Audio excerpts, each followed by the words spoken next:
الرحمن الرحیم جماعت ہند کی طالبات السلام علیکم. طالبات، ہم لوگوں نے اردو زبان کا آغاز کے سبق کی بلند خوانی مکمل کی. اس کے الفاظ معنی کو ہم نے پڑھا اور میں نے آپ سے یہ کہا تھا کہ کاپی پر آپ پہلے مصنف کا تعارف لکھیں گی، ڈاکٹر عبدالوحید قریشی کا، اس کے بعد الفاظ معنی لکھیں گی. اب ہم کتاب کے مشقی کام کی طرف آتے ہیں. کتاب کے مشقی کام میں طالبات آپ کا پہلا سوال ہے جس میں ہمیں مختصر سوالات کے جوابات دینے ہیں. ہمارے پاس 6 سوال ہیں. پہلا سوال ہے، میں سوال کو کتاب میں سے پڑھوں گی. آپ کے پاس کتاب میں پیج نمبر 6 کے اوپر آپ کے سوالات لکھے ہوئے ہیں، اس میں سے آپ دیکھیے گا. میں سوال کتاب میں سے پڑھوں گی، جواب میں نے آپ کو بورڈ پہ لکھ کے دکھایا ہے اور جواب کو بھی میں آپ کو پڑھ کے سناؤں گی.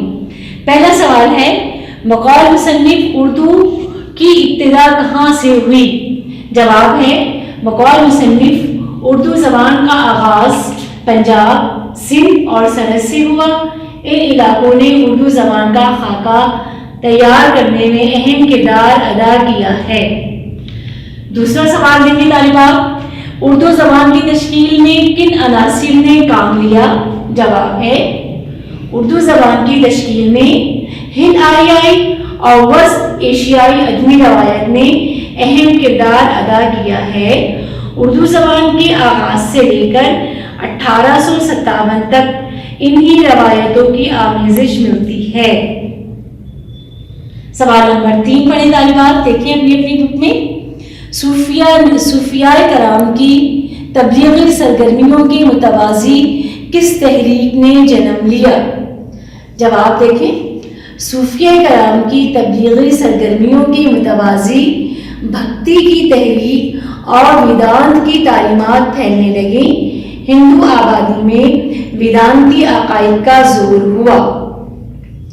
سوال نمبر 4 دیکھیں طالبات، بر صغیر پاک و ہند میں درباری زبان کون سی تھی اور اس نے اردو زبان کو کس طرح متاثر کیا؟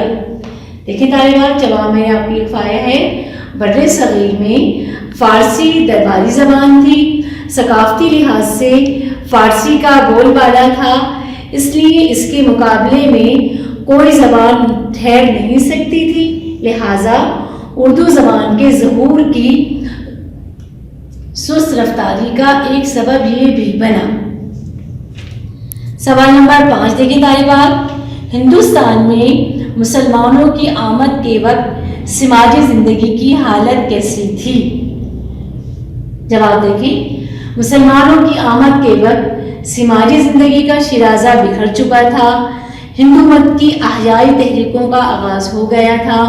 معاشرتی زندگی بکھر کر علاقائی تمدنوں کی صورت میں ابھرنے لگی. سوال نمبر 6 دیکھیں، اردو کے ظہور کی سست رفتاری کی وجوہات کیا تھیں؟ یعنی کہ اردو زبان تو بننی تو شروع ہو گئی تھی، اس کے کہیں کہیں نمونے تھے، لیکن وہ نمایاں کب ہوئی؟ یہ سوال آپ سے پوچھا ہے کہ اس نمایاں ہونے میں کیوں اتنی سستی، کیوں اتنا عرصہ لگا، کیوں اتنا وقت لگا؟ سوال ہے، اردو کے ظہور کی سست رفتاری کی وجوہات کیا تھی؟ جواب دیکھیے، اردو کے ظہور کی سست رفتاری کی ایک وجہ یہ بھی ہے کہ نوبارد مسلمانوں میں ایک عرصے تک ایشیائی زبانیں اظہار بیان کا ذریعہ تھیں. فارسی، عربی اور ترکی کو قبولیت عام حاصل تھی، ان کے مقابلے میں کوئی زبان ٹھہر نہیں سکتی تھی.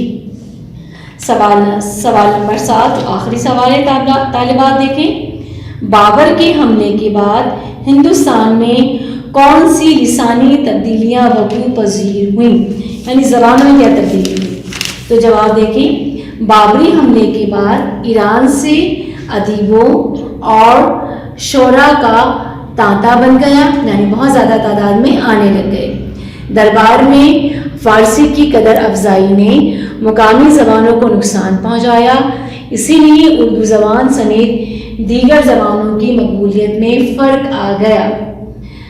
طالبات، ہمارا پہلا سوال تھا، یہ پہلے سوال کے پہلا جو ہمارا سوال تھا کہ مختصر سوالات کے جوابات دیں، اس کے 7 سوالات تھے جو کہ میں نے آپ کو جواب یہاں پہ بورڈ پر لکھ دیے ہیں. طالبات، اب ہم لوگ سوال نمبر 3 کی طرف آتے ہیں. سوال نمبر 2 میں آپ کو اگلے لیکچر میں بورڈ پر سمجھاؤں گی بھی اور لکھواؤں گی بھی. فی الحال ہم کتاب کا سوال نمبر 3 جو کہ ہمیں کتاب پر ہی حل کرنا ہے یہ میں آپ کو کرواتی ہوں. سوال ہے متن کی روشنی میں درست جواب کا انتخاب کریں. ہمیں 4 آپشن دے رکھی ہیں. جملہ پڑھ رہی ہوں. بابر نے ہندوستان پر حملہ کیا 1530 میں، 1526 میں، 1530 میں اور 1535 میں. تو طالبات صحیح جواب ہے 1526 میں. دوسرا جملہ دیکھیں. بے اردو نثر اور شعر کی روایت جنوب میں پوری طرح برابر ہوئی یعنی کامیاب ہوئی کون سی صدی میں؟ 14ویں صدی عیسوی تک، 15ویں صدی عیسوی تک، 16ویں صدی عیسوی تک تو 17ویں صدی عیسوی تک. تو کتاب کے مطابق ہمیں نشان لگانا ہے 16ویں صدی عیسوی تک. جی دیکھیں ہما اوسی خیالات کو ترقی دی یعنی جو عقیدہ تھا اس کو کس نے ترقی دی یعنی کون سی قوم نے؟ ویدانت عقائد نے. یعنی کون سی جو قوم تھی اس میں یہ اس کو ترقی ملی، لیکن کون سے عقائد؟ ویدانت عقائد، احیائی تحریکوں نے، بھکتی تحریکوں نے یا آریاؤں نے؟ تو ہے ویدانت عقائد نے. مسلمانوں کا شمالی ہندوستان میں باقاعدہ اقتدار شروع ہوتا ہے محمد بن قاسم کے بعد، محمود غزنوی کے بعد، ظہیر الدین بابر کے بعد یا علاء الدین خلجی کے بعد. تو ہم نے اپنے سبق میں جو تحقیقات کے مطابق پڑھا ہے اس میں ہے محمود غزنوی کے بعد. زبان کا مشترک حیولہ قیاساً شمار کیا جا سکتا ہے کون سے دور سے؟ 4 دور ہمیں دے رکھے ہیں.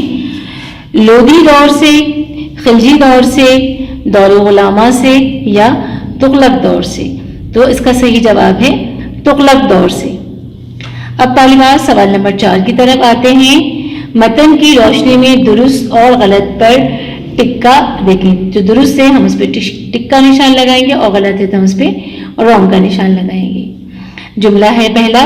مقامی زبان اردو کا لسانی پیکر صرف و نحو کے اعتبار سے آریائی تھا. تو یہ ہمارا صحیح ہے اور ہم نے اس پہ ٹک کا نشان لگا دیا ہے. ہندوستان میں عربی کو سرکاری اور ثقافتی اہمیت حاصل تھی.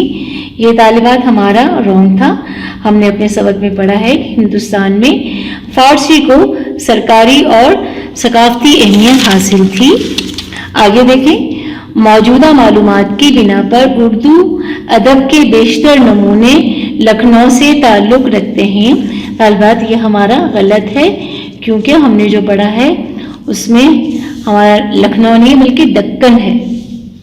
زبانوں کا عمل ہمیشہ سے سست رفتار رہا ہے.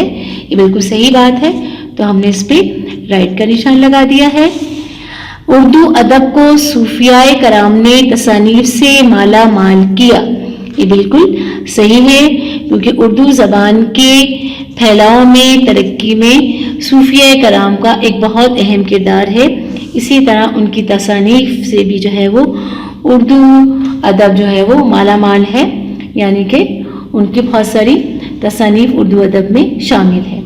طالبات آج ہم لوگوں نے اپنے مشقی کام میں پہلا سوال، تیسرا سوال اور سوال نمبر جو ہے وہ پہلا، تیسرا اور سوال نمبر 4 ہم نے حل کیا ہے. اب ہم اپنے اگلے لیکچر میں کتاب کا سوال نمبر 2 حل کریں گے اور اس کا بقیہ کام مکمل کریں گے. یہ تمام کام آپ اپنی کاپی پہ خوشخط طریقے سے لکھ لیجیے گا. اگلے لیکچر تک کے لیے اللہ حافظ.